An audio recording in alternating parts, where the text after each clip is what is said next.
Welcome back to the Morning Blend. Well, we all know what absenteeism is. It is being absent, say from work or even relationships or life in general. Well, now there's a new term.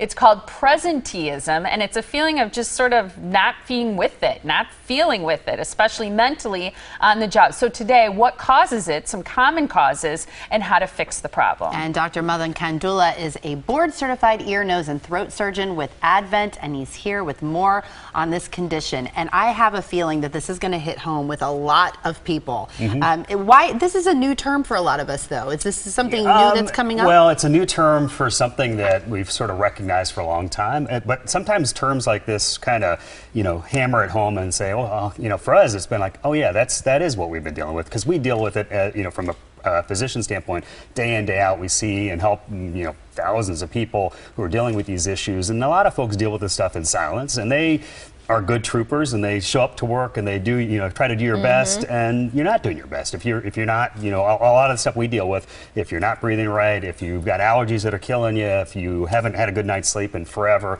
so forth and so on, then you can't be doing your best. And though you show up and it's sort of, it's just a day in, day out drag, and again, it's a lot of times it's in silence because nobody else necessarily knows or can, feel what you're going through. You're struggling with. Well, yeah, and I think it's sort of good to give it a label in a way, because people struggle with it. And I bet once you describe it, people are like, oh yeah, I have that. Absolutely. It's that sense. And what I think is most fascinating about it is that the reasons for it, or sort of the causes, in your opinion, are things that are so common. You mentioned them: allergies, chronic sinus problems, headaches, which is always my issue, the not breathing well, even the lack of sleep.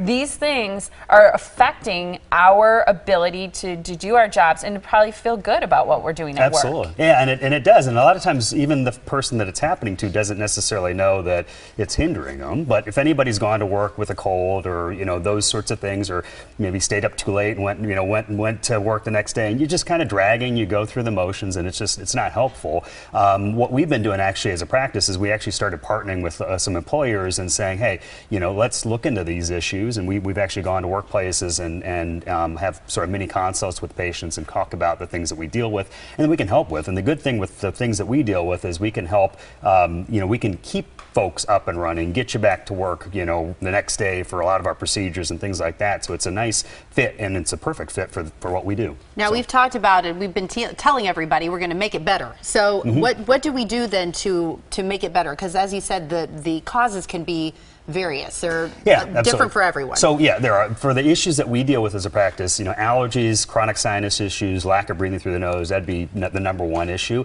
And so, first thing to make it better is figure out what's going on, and we can do that very well. We can figure out whether there is a blockage anatomically, if is it allergy issues, what's the situation, and then we can flip that around so we can treat allergies. If somebody's got an anatomic issue in the nose or the sinuses, we can get those areas opened up. We can do most of that stuff in the office nowadays, and again, keep somebody up and running. So that's a really nice thing for that part of things.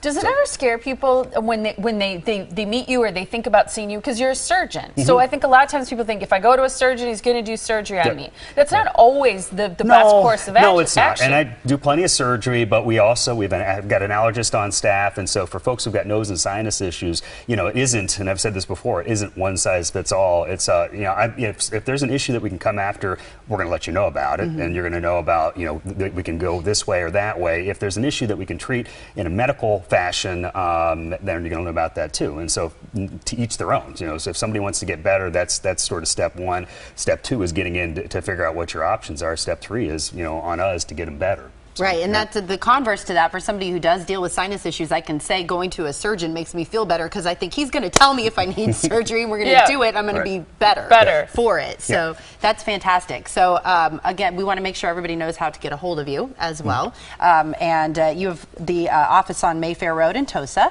and also another one, Port Washington Road in Mequon. And the phone number here, 414-771-6780, and you can go to ADVENT.md to get more information as well. So don't let presenteeism make you absent from life. I like that, because it's a quality of life issue, but what you get to is that it's a quality of work issue as well. I like that. Thank you so much, Doctor. Thanks Great to see you. Thank you.